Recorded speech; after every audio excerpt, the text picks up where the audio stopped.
And good morning, and welcome to The Skinny for Friday, April 17th. I'm Mitch Perry, the senior political reporter for the Florida Phoenix, joined by my partner, Ray Rowe, the editor-in-chief of Creative Loafing newspaper. Hey, Ray. Hey, Mitch. Great job at Cafe Con Tampa today. I thought it was a super great talk and right on brand for Mitch. Like, you know everything. It was fun. Yes, I was invited to talk at the morning ritual Friday mornings. Cafe Con Tampa here in Tampa. Newsmakers are often there. Ken Babby from the Tampa Bay Rays a couple weeks ago. I bumped into Bill Carlson, City Councilman Bill Carlson, a couple weeks ago, who helps run Cafe Con Tampa, and I give him some bad time. I said, hey, you got Ray on there. You got all these other people I know on. I've never been invited. And the next day he texted me and said, okay, the April 10th or 17th, you're coming. So we did it this morning, and it was a lot of fun. I'm glad it's over with. But no, I had a really great time. Thank you for those who were there today, and really cool. And we're going to talk, of course, we've got a great guest here in studio to talk about Tampa Bay area and state politics here in a moment. Also, later on the show, of course, Earth Day is coming up, right, on April 22nd, although I always say every day is Earth Day, of course. But we're going to have, as a backdrop, we're going to discuss Tampa's tree canopy during the second half of the show. Creative Loafing reporter Kaylee Aiken wrote a piece last week on how Tampa has $6 million to spend on the tree canopy mitigation, but advocates and officials disagree with how that money should be spent. So stay tuned for that conversation. But first, joining us in studio is Tampa Bay Times longtime opinion writer and now literally opinion columnist, John Hill. Hey, John, good morning. Hey, Mitch, how are you? Great to have you here with us. Of course, we had John here last year or so, and we were just talking about coming on the air here. And John, let's just get this out, because you've been at the Times since 1996. You've been obviously a stalwart in writing so many important pieces just on what's been happening politically here in the Tampa Bay area. You're going to be stepping down soon. Tell us about that. Yes, so I am retiring at the end of the month. So 2 more weeks, I'll write a few more columns, and then that'll be it. We're going to miss you. I mean, I'm still going to hopefully see you forever here. But as a reader, I'm going to really miss you. I really loved. How long have you been doing the columns here? I've been doing a column about 1.5 years. Okay, right. That was new because basically your name wasn't on most of the stuff you wrote about. It was the we, as it were, royal we, writing as the name of the Times. Editorial board, yeah. Right. Yeah, right. Yeah. Which of course won a Pulitzer years ago. But you've been, and I think you've been. I wish you had been doing this earlier, because I think you have a great voice and been really strong on a lot of the stuff you've been writing about. And so anyway, we're so happy to have you here, and so let's get into it here. And by the way, first thing I just want to say this. I saw this in Patrick Mantega's paper, although I tweeted this out this morning from La Gazzetta, and Peter Sorge said, oh, interesting where Patrick says he heard this. But anyway, so maybe it came from Florida Politics originally. But the lead story today in Mantega's As We Heard It column is, I'll just read it from the top. He says, does Governor Ronald DeSantis have a deal to go to work in a high-paying position for the Tampa Bay Rays at the end of his term? That's the rumor we're hearing. He said, it would explain him giving away hundreds of millions of dollars in land to the Rays here in Hillsborough County. He loves baseball and was captain of the Yale baseball team. If this were to come true, it'd be a horrible crime against the taxpayers trading our land for a cushy private job. Now, who knows if that's what ever happened, but there is one aspect of this whole Rays deal is the land. In fact, Wendy March wrote a piece for the Florida Trident this week. We really laid it out there about how much land, valuable land, is just, and this is DeSantis, by the way, is a guy who said, I don't believe, like a lot of these conservatives now, subsidies for sports teams. And yet these are millions of dollars of land in that area that is part of this whole project that the Rays are trying to cram down our throats the next month. Yeah, right. So the land itself it has a value of about $112 million. But remember, that's based on the use. So that's based on its use as an educational facility. If you were to look at the market rate for that land, many people will tell you it's probably 5 times that. So it's an enormous amount of money to begin with, separate and aside from any subsidies for a stadium or infrastructure improvements, road improvements, anything like that. So much to talk about this deal, and I do want to, before we let you go at the end of the half hour, talk about the Tampa election cycle here, because there's some big developments this week. But let's talk about the Rays here, because you wrote a great column again the other day. You had 35 questions that you said, need to be answered where we're at. And this is a couple of days ago you wrote this, before the workshop that we had here at the Hillsborough County Commission yesterday. We've had this AECOM report come out, very rosy projections about, the $1 billion investment would result in almost $3 billion and what would accrue back, so they say. So I'm sure you watched the commission yesterday, the workshop. So, not by number, but was some of those questions answered yesterday in your case? Well, no, not really. Not really? So a couple of those questions I threw, we had 50 questions, but we had to cut it down, right? So, and a couple of those questions we put in there, we knew the answer to them, but we wanted them out to be part of the public dialogue, right? But no, I think they nibbled around the edge yesterday. I think yesterday was a sort of it was like a tug and pull in a way. I think that there was a lot of caution thrown out by the staff, and I think by the people behind it, they were throwing out the optimism. So, what would you call that? A summer shower, I guess. But the details, they never got into the details. It was only a 90-minute meeting. Right. I think people wanted to stake out. I think the electeds wanted to stake out to the public that they were going to be thoughtful and measured in how they looked at this. But we're a long way from finding out, what the actual numbers would be. I think there are a couple central questions to look at before we go forward. One is, it was one of my questions, and it was touched on yesterday. How much equity do the Rays actually have in this deal? In terms of what are they bringing on the capital side to the stadium, and also what are they bankrolling in terms of maintenance down the road? Because the stadium deal's for 35 years. The HCC lease is for 99. Not less than the 99, right? So that's 3 times as long, twice as long anyway, if you look at the extensions that are under the MRU. So I think there are a lot of unknown questions. People focusing quite a bit about the upfront financing costs, which are very important. I think we need to look a little bit more at the back end.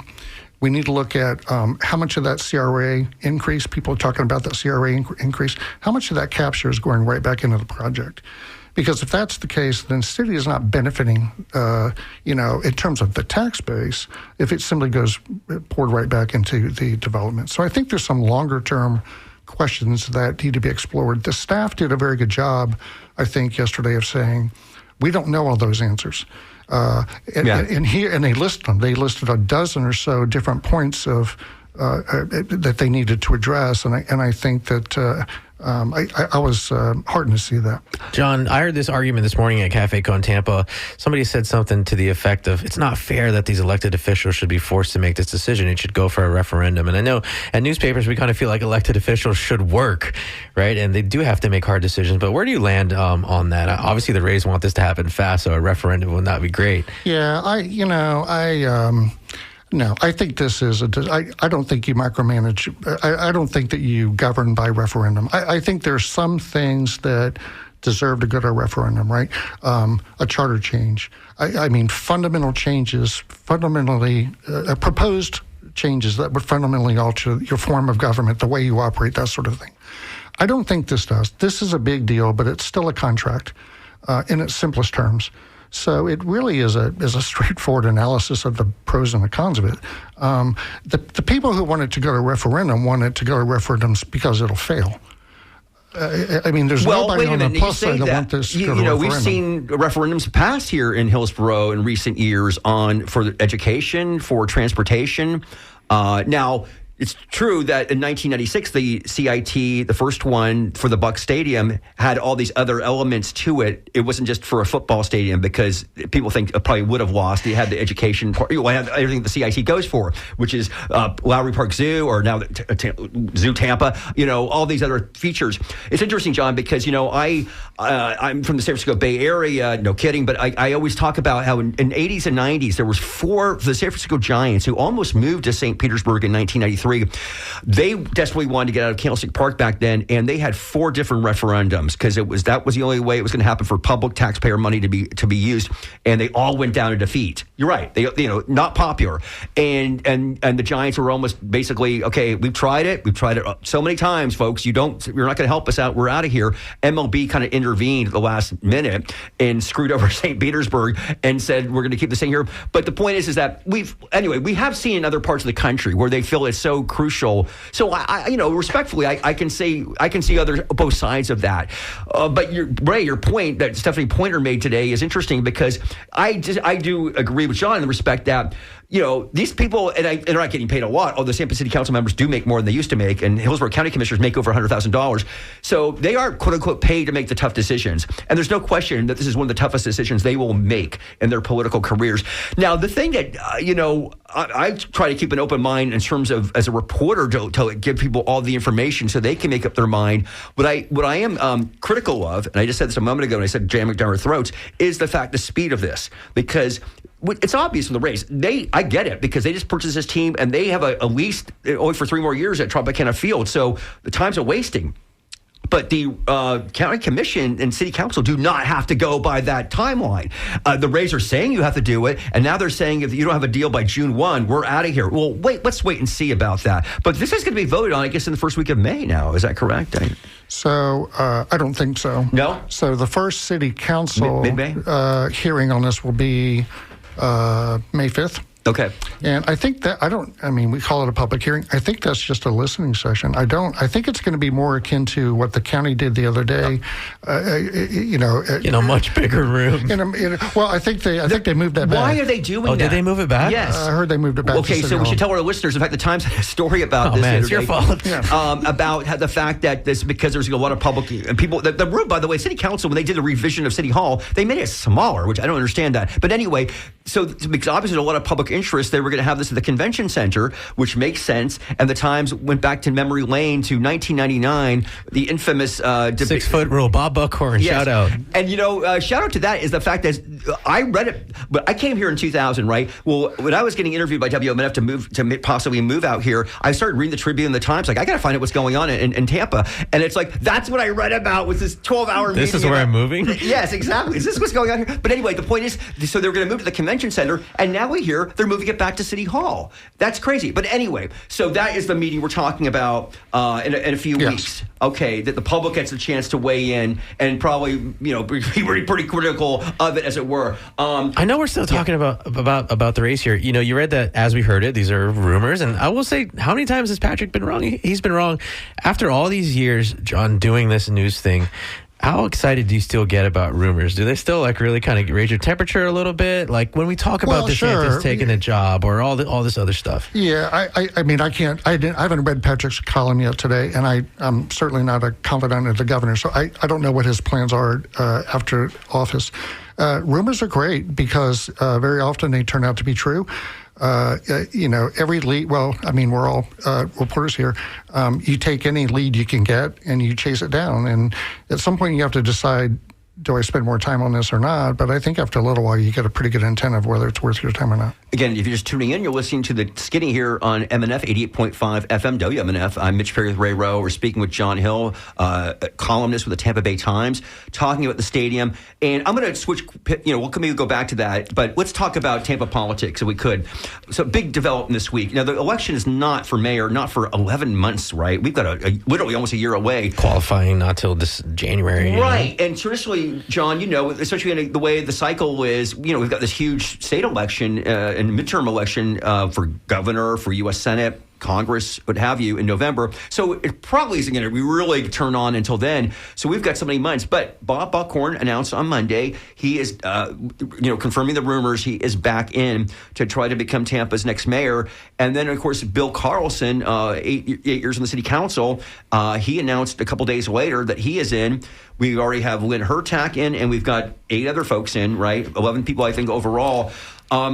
Buckhorn has also announced he's got a PAC that has raised $1.8 million.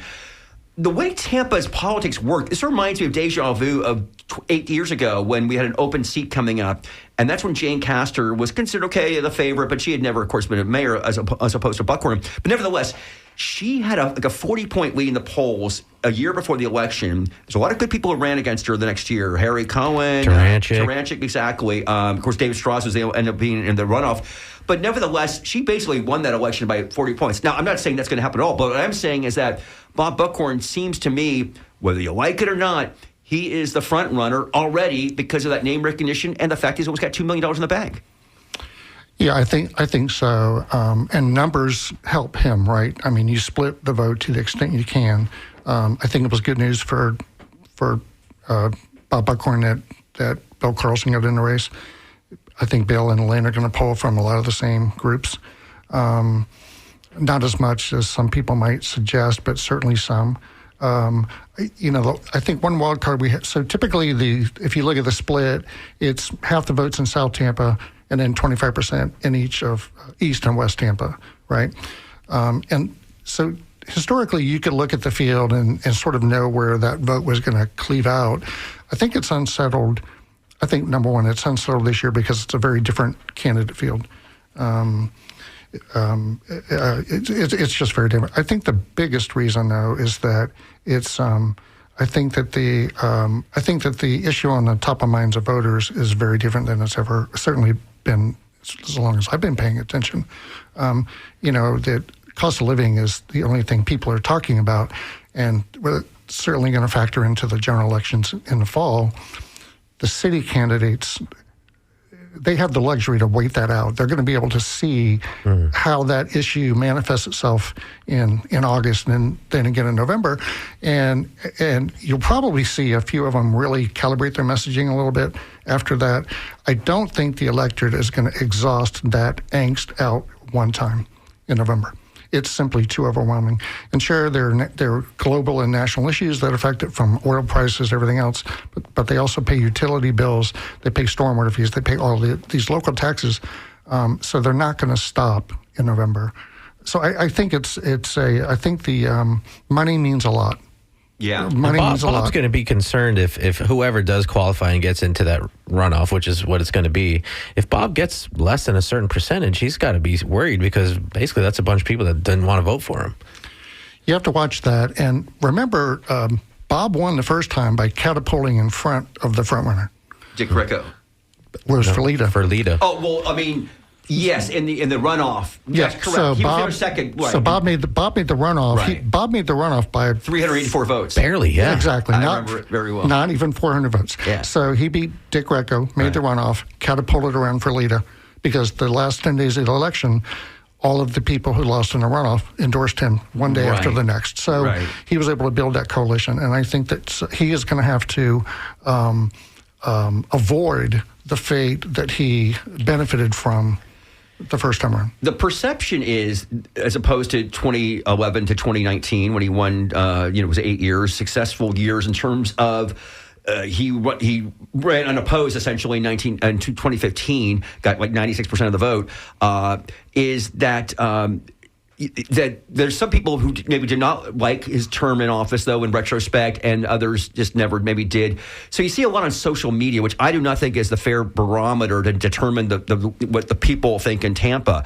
because you see a lot of critical things about Buckhorn on social media. I don't think that means much of anything, and I don't mean those respect the people putting those things out there. I just think those are highly people who are into like city council and in going on. They're very political animals. And our own algorithmic echo chambers are intense. Exactly. These people are obsessive about Tampa politics, but that's not the body politic, as it were.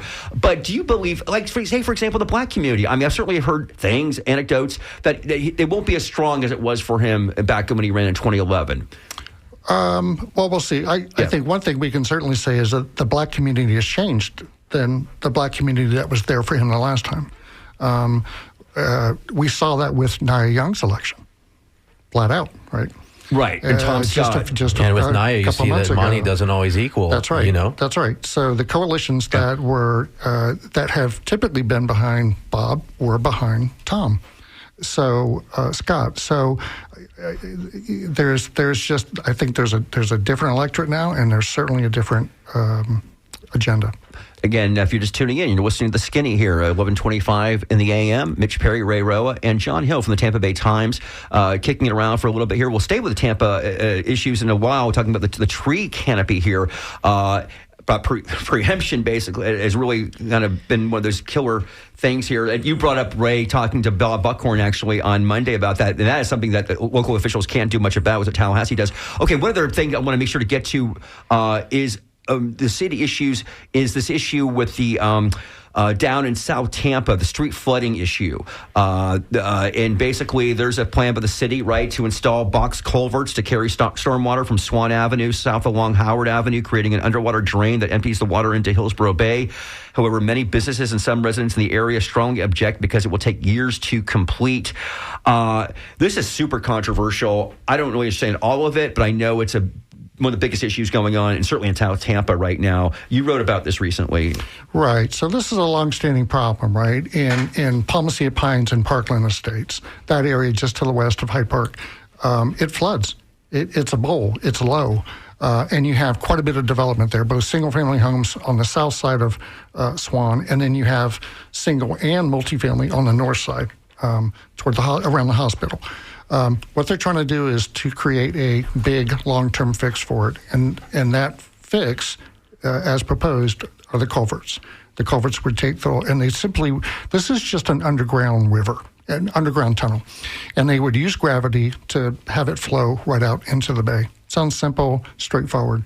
The problem I have with it is that the entirety of the solution is borne on the backs of the South Howard businesses. Period. There's no debate about that. I think that it lacks proportion and scale. I have a lot of concerns about the level of involvement people have had in this. I know the city insists that no level of maintenance will fix the problem. I think it can help. I think there are other routes and other solutions to this that could at least ameliorate this to a point. I just think there has to be a little bit better balance. Yeah, something that you wrote in that column is talking about comms are also, communications are poor. I've had many on-the-record, off-the-record conversations, and people have told me they just feel like they're being surprised by the city. How surprised are you that this administration is unable to communicate, it seems, effectively with neighbors, with electeds, with other entities that are involved in projects like this? Do you think I'm too off base there? Toilet to tap, remember that program? It seemed, whatever you want to call it, maybe that's a critics call it toilet to tap. The point being, yeah. I thought that was, and some of that was happening the first years of Jane Castor's administration. I was up in Tallahassee, but watching it from afar, I knew that you had to have a big education campaign for that, and that seemed to not be happening, and that thing went down. So yeah, I mean, that's been something a trend I think of the. I'm not hallucinating these things, and this is an issue with this administration. It is. I think that I think that communications generally on behalf of government has gotten too involved and too complex. They've made it too complicated.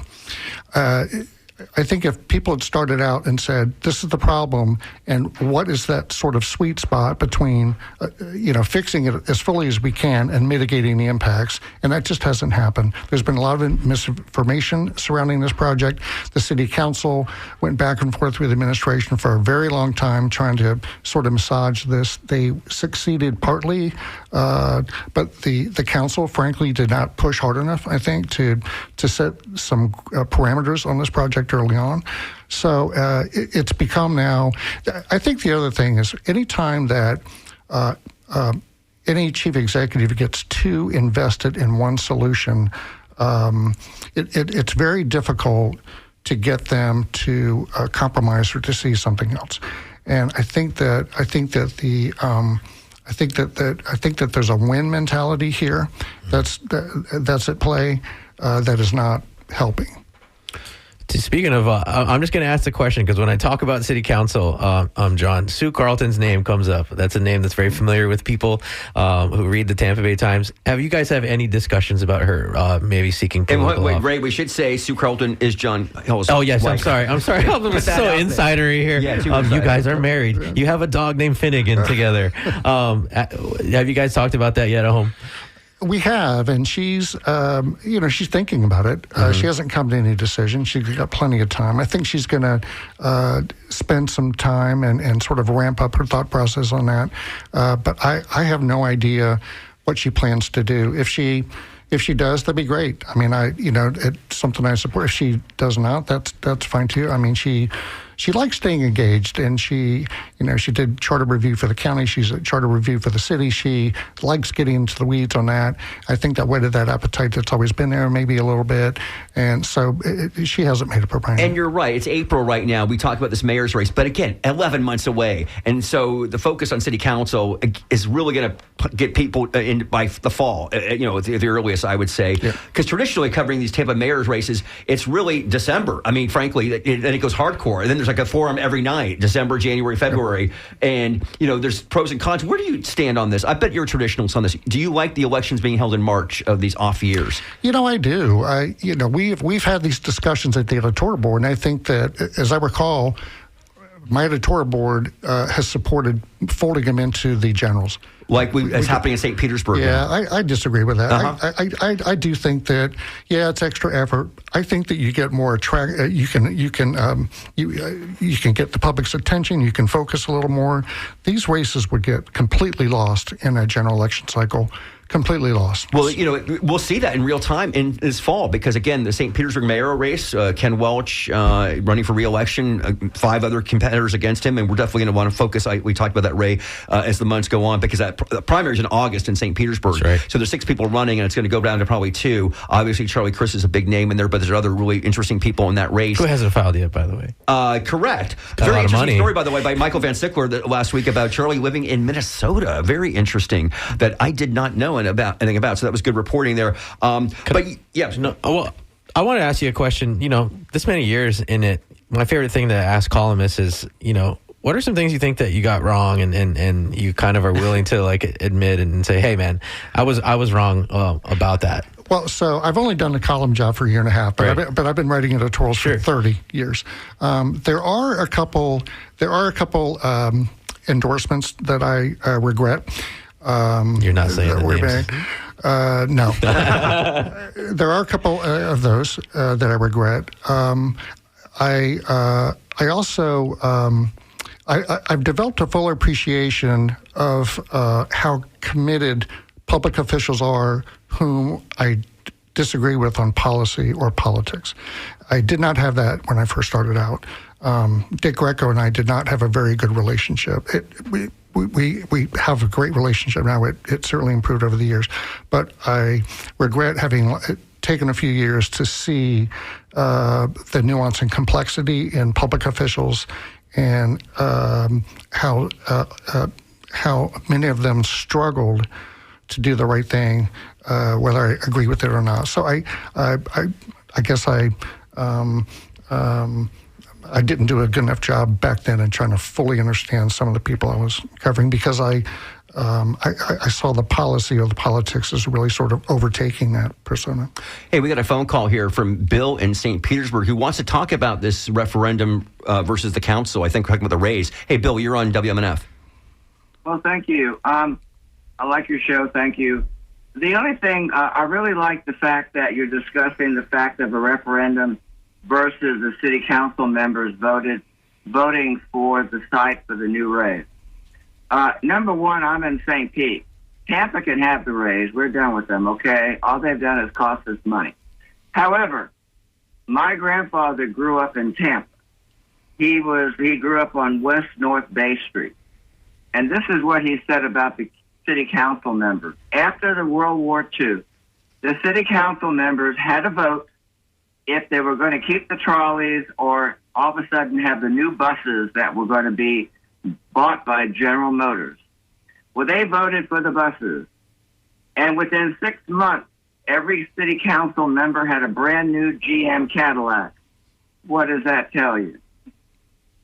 Okay, I'm just saying, that's history. You can argue with my grandpa if you have a psychic medium. However, that's what he told me, and that's how city council goes. If it comes to money, that's where their nose goes. Why don't you have a referendum where the voters will have a say-so in what to do with that beautiful piece of property that they want so badly? That's the only thing. There's something behind it. And you know what? The previous show, Down and Dirty, said they want to make it affordable. You know what? When a beer costs $10 at the ballpark, it's not affordable. Okay? Yeah. Okay. Thank you, Bill. Appreciate that. Yeah, I mean, we're just kind of going back to that discussion about referendums versus the council. And the bottom line is, look, I will say this, in St. Petersburg, where this whole played out, its own way about the gas plant district and all that, I think it might have been good to have a referendum. I mean, because, we were all hoping these things were going to play out. But like you say, they probably will lose people. Because the majority of people, I don't know if they are baseball fans, and that's what they see this now. This is being sold, not yet, but as a big project, a village of all types of different things. Live, work, learn, and play. Yeah, learn. They throw that education part in. By the way, another thing, just to say, we need to end the segment in a few minutes here, but Nancy Milan, who is the tax appraiser, right? Or is that, I don't want to get confused, tax versus the property Collector, thank you. But she has got her offices down there, right, in this whole area we're talking about. And quickly, if I can find this, talking about this, let's see, the buildings that include this area, the Hillsborough County Tax Collector's Office, where Nancy Milan sent a letter to the county commissioners. The busiest of her offices, 8 locations, serves 900 visitors a day with a wide variety of government services. Replacing with comparable square footage, parking, and public assets would be a complex undertaking. She estimated it would cost $16 to $20 million. That's just this other property. I mean, this thing is so big, and that's why I just can't see this happening by June 1st. It's when they want the final vote. No, I mean, I don't either. One reason that tax collector's office is so important is because roughly half of Nancy Milan's staff are bilingual. Tampa, as we all know, has a huge Hispanic community, Spanish-speaking. Almost everybody in that office who works a counter is bilingual. People come there from Drew Park, Town and Country. They come West Tampa. They come from these neighborhoods, and they're not going to go anywhere else. They're going to go there. So this office is particularly critical for that neighborhood. The reason you have a big footprint, people drive. People drive, they park there, they're there for a bit. So there are some basics here to this deal that just have not been adequately ironed out. Ray, I think it's our last minutes with John. Yeah, John Hill, I just want to say congratulations. It's really cool. Well, thanks, I love when you come by. I hope to see you and Finnegan walk around the neighborhood. I think we're neighbors. I know I'm going to see you at Premier League Live we'll see you tomorrow. this weekend for sure. Just congratulations. Really cool. Thanks. And I hope your retirement is awesome. Well, thanks very much. I appreciate that. Yeah, John Hill, again, if you're just our guy here, the opinion writer for the Tampa Bay Times, who has been with the Times since 1996. Lakeland Ledger before will you make it officially 30 years? Sarasota before that, and Lakeland before that. Right. You're a Lakeland guy, right? Polk County. No, I only worked there. No, where are you from originally? Tampa. Oh, okay. I was talking about the Polk County thing. I'm sorry. Okay, so is it, before you retire, will you have made it exactly 30 years or a little less? So I found out yesterday, I started in June of 96. Oh, okay. So I made the switch in May from Sarasota to the Times. So it's clean enough. Yeah, exactly. Okay, John Hill, the Tampa Bay Times. John Thank Hill, you so much. So much, Mitch. Thank you so much. I know you're going to go see James Uthmeyer here at Tiger Bay. See how he fares in that room. Pretty brave of him actually to show up there. I think, Ray, because somebody told me today that Tampa Tiger Bay Club, and I believe this because they've invited DeSantis, Rick Scott, Pam Bondi, all these big Republicans. He's like the biggest Republican state official who's actually spoken at Tampa Bay Club. So Tampa Tiger Bay. So yeah. I'm looking forward to seeing this. Yeah, I'll see you over there. We're going to jet over right now. But right now, we're going to move over to talk about Creative Loafing Tampa Bay. This week, the cover story is from Kaylee Aiken. It's about the City of Tampa's Tree Trust Fund. Aiken, by the way, is the University of Tampa's Outstanding Journalism Student of the Year. She was at a March meeting, Tree Roundtable, they're calling it. Came back to the office and said, I think the thing is they have $6 million for the tree fund and people can't agree. And I was like, okay, Kaylee, let's write a story. Kaylee, I think you're with us today. Is that correct? Yes, I'm here. Hey, Kaylee, thank you for coming on The Skinny. And among the many voices in Kaylee's story was Sean Landry, Research Associate Professor at the University of South Florida School of Geosciences and the Director of the Water Institute there. Professor Landry is on with us as well, I think. Yeah, thanks for having me. Of course. And also from USF today, Rebecca Zarger, Associate Professor in the Department of Zarger will actually be at the Sulphur Springs Museum and Heritage Center this weekend, Sunday, April 19th at 2 p.m. For a talk titled Tampa's Ghost Forest and Tree Futures. Welcome, Professor Zarger. Hi, it's great to be here. Thanks for being here. Kaylee, I want to come to you first. I want to ask you, when you came on for your internship, we knew you wanted to cover environmental issues. I tend to push people to municipal things. I could have gone all day with John about the city, but I was like, you got to hear these folks talk about trees. And can you talk about your immediate takeaways from that roundtable in March and how it kind of changed your views of the trees in your community? Yeah, the one thing that I found really interesting and really inspiring was how many people from so many different walks of life came together and were just in support of, bringing more trees into our community and wanting to better our environment. It was super cool just to see kind of everyone agree on one thing. Everyone had different opinions on how to do it, but to see a lot of people share the same goal was super cool. And it was super cool to see how compassionate and how passionate everyone was about the trees. No, for sure. And you mentioned how many people want trees, and we'll talk about that in this finding that Professors Landry and Zargar found. In your story, you point out that this conversation around trees really took a dramatic turn after the fall of 2024. Obviously, back-to-back storms, Milton, Helene, they tore through the area, uprooting trees. There's a sizable hole in the canopy. With Zargar, Professor Landry, you conducted a post-storm canopy assessment outside of a typical monitoring period. In that study, you found the tree canopy coverage of the city fell to just under 30% in 2025, down from 31.5% almost in 2024. Professor Zargar, Sean says that the city needs to work harder at thinking as trees as infrastructure, specifically maybe the benefits they provide to the community, both environmentally and personally, how they are vital to our city. Can you talk about how catastrophic, if it was catastrophic, that level of canopy loss, and how you see attitudes about trees changing among residents and decision makers?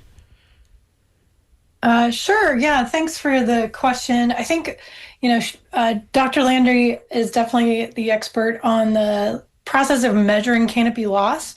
My role is to understand, how that affects people emotionally or financially, how it might affect their livelihoods or their commitment to thinking about, planting trees to replace ones that have been lost.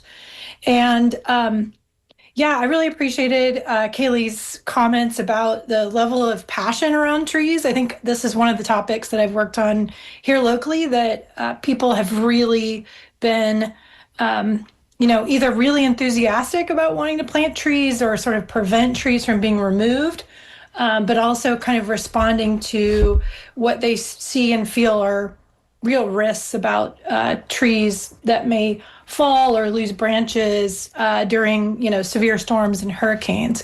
So feelings are high around trees.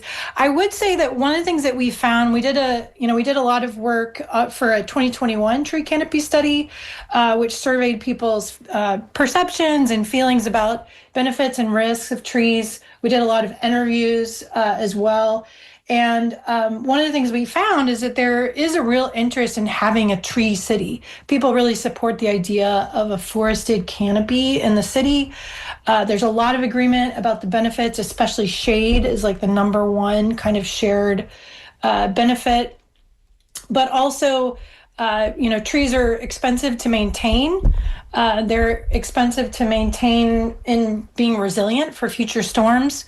And this is something that residents have also shared quite a lot with us.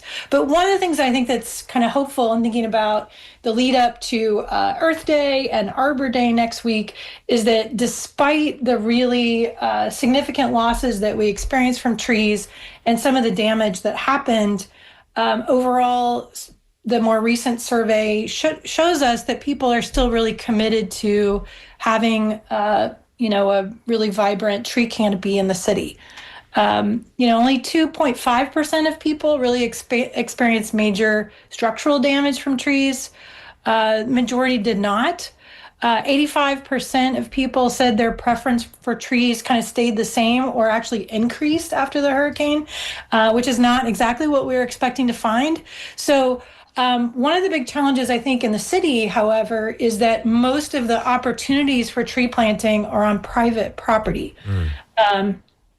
And people really are excited about tree planting and on public space because of costs about sort of like who maintains and the investment involved. So I think really one of the challenges of the city staff who work on this, but also neighbors and just anyone who's interested in growing our canopy, is to kind of think about how to increase tree planting on private property too. Yeah, Professor Zargar, you invoke city staff, and next Thursday you'll be at Tampa City Council with Dr. Landry and two more of your colleagues, Rory McKenna from USF and Dr. Andrew Kosler from UF, I believe. And you'll discuss, why these trees fell, why the canopy loss happened. You're going to talk about what you found talking to residents. And one interesting finding, as you mentioned, 84% of residents agreed that the benefits of trees are worth the risk. Before we kind of dive into that presentation, I wanted to ask Professor Landry a question. You told Kelly that at one point Tampa was one of the foremost cities in tree canopy conversation. How far have we fallen off, and is there a path back? Is it worth getting nostalgic and reminiscent of that stuff? Yeah, well, I think what I said was Tampa had one of the earliest tree protection ordinances, and it sort of reflects how people cared about trees back in the early 1970s. I wouldn't say we've fallen off. What's happened is in recent years there's been more of a conflict between kind of the redevelopment trends that are happening in Tampa and the protection of trees or the planting of trees. So I think the good news is that the rules in place, aside from what the state forces on us, generally the rules in place do a decent job protecting trees and kind of considering trees. And there's a fair amount of agreement on the need to do that. I think where the problem comes in is when it comes down to each individual redevelopment project. Oftentimes it's cheaper to remove a tree and build a house and then plant a smaller tree than it is to work around the existing trees. So we're going to be looking at the actual quantitative impacts of redevelopment on the tree canopy change over time coming up this year. So we hope to kind of have some real actual numbers to put in place for this. Yeah. Professor Zargar, the survey that you took, you kind of talked about some of the findings. And, sometimes I feel like I'm a person that has the luxury of caring about trees, thinking about them. I have them in my yard. My wife and I are homeowners. I'm curious about the survey. What parts of the city were most of the respondents from? And what percentage were homeowners and renters? How diverse was that pool? Yeah, that's a great question. On the 2021 Canopy study, we had a sample of over 1,000 respondents that was representative of most areas of the city. That was something that we were really kind of keyed into. One of the things we ended up doing to make sure that we heard from renters, long-term residents, shorter-term residents, business owners throughout the city, in every district was we did some targeted interviews in zip codes where we had less participation in the survey. With the post-hurricane survey, it was a little bit of a shorter survey, and it was intended just to kind of give us a snapshot of, how are people feeling after the 2024 hurricane season. We did do, some follow-up conversations with some of the tree advocacy groups. We also, with a different project with the city of Tampa that was focused on tree planting in neighborhoods that currently have low canopy. It was a pilot for a kind of community-engaged tree planting program. We had some discussions with neighborhood leaders in areas of the city, that do kind of experience lower canopy. And some of the leaders expressed real concern about planting trees in rights of way or other areas where they worried about maintenance. They had experienced really significant impacts from the 2024 storms. Neighbors were not, really enthusiastic about planting more trees that would create more risk. There's a lot of variability within neighborhoods and across neighborhoods in the city. So one of the things that we found as far as participation in both of our surveys is areas that are getting hit harder with tree loss, whether it's from infill development, removing trees to, build larger homes on city lots that are fairly small, or if it's trees that are aging out and need to be removed because they're unsafe, or from the hurricane, all of these things are happening at once, right? And there are certain areas of the city that are seeing more impact. We had more people participate in our survey and in our interviews and in the Trees Town Hall, I think, from those areas that are really feeling that impact more. And so, it is probably true that we do have, I think, more kind of tree advocates show up in our survey results. But at the same time, we've put in some concerted effort through public meetings and reaching out to neighborhood leaders throughout the city to make sure that we're really capturing the diversity of opinions around trees.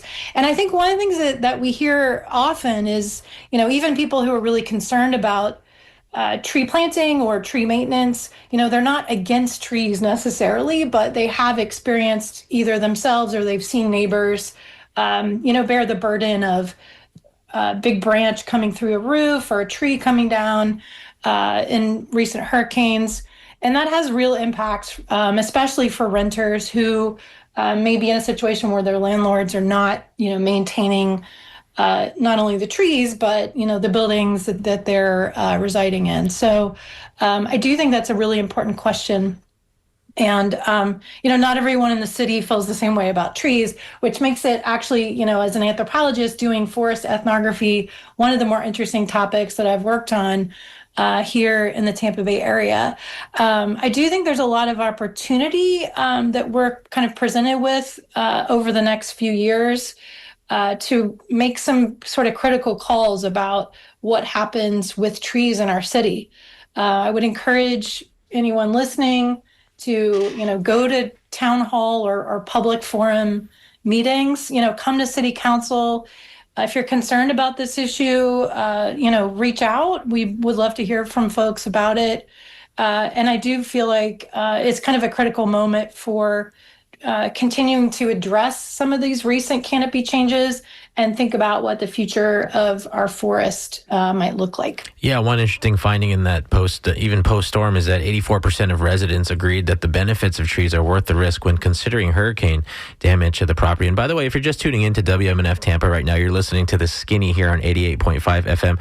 Our guest with us today, that voice you just heard, was Dr. Rebecca Zarger. She's with the Department of Anthropology at the University of South Florida. Her colleague, Dr. Sean Landry, is also on the line. He's with the School of Geosciences, and they spoke to a Creative Loafing reporter, Kaylee Aiken, who's also here with us, about Tampa's tree canopy. We're discussing that. We're going to do that all the way through the 12 o'clock hour when we get kicked off for NPR News. I wanted to kind of transition a little bit here. Kaylee, something that was in your reporting was the idea of selecting trees based on this, quote, right tree, right place. And another finding in this presentation that's going to be at City Council next Thursday is that in 2025, respondents overwhelmingly would prefer trees throughout their city and in their neighborhood. 50% even said they want more trees in their yard. Professor Landry, do you think that folks understand this concept of right tree? I didn't know there was such palm tree animosity out there.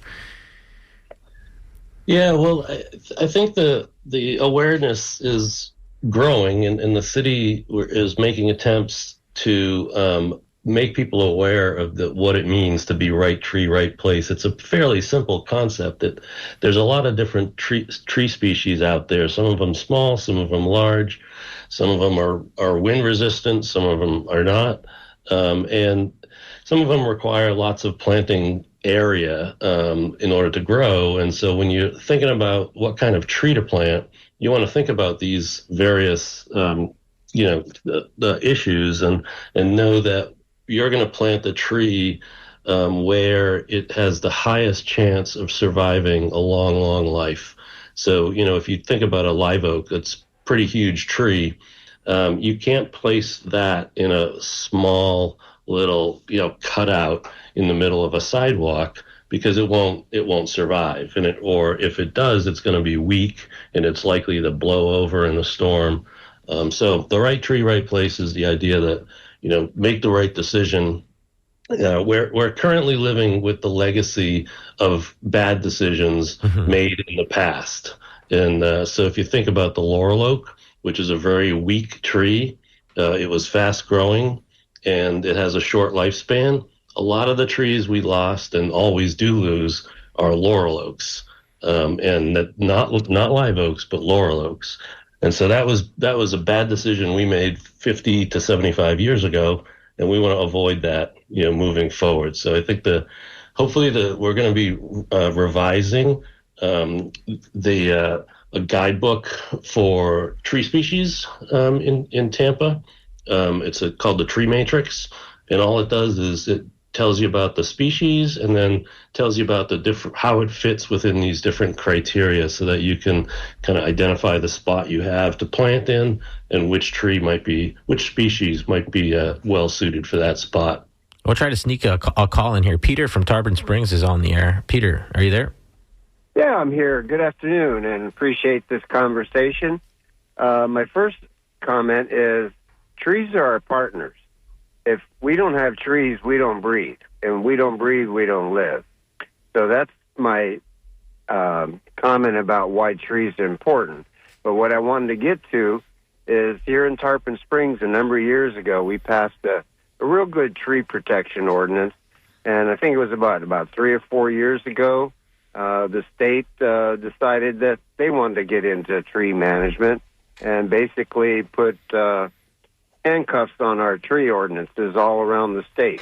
So I wish maybe, unless I missed it earlier, you could talk about the restrictions that the state has put on communities and counties and how it affects us being able to replenish our canopy and protect what canopy we already have. Thank you. Sure thing. Thanks for the call, Peter. Yeah, Peter's talking about, another P word, preemption. You mentioned some of these trees that have lasted. There is this idea that the trees that made it, they survived the worst storm events in a century should be preserved. But the state does kind of, hang and loom over what municipalities want to do. Professor Landry, maybe I'll stay with you. Obviously, another storm would be bad, but there are these immediate threats to the trees in the city. What role, I don't know, does the municipality, does the state play? What about developers in caring for the trees canopy? And what do you say to a comment from Peter about that?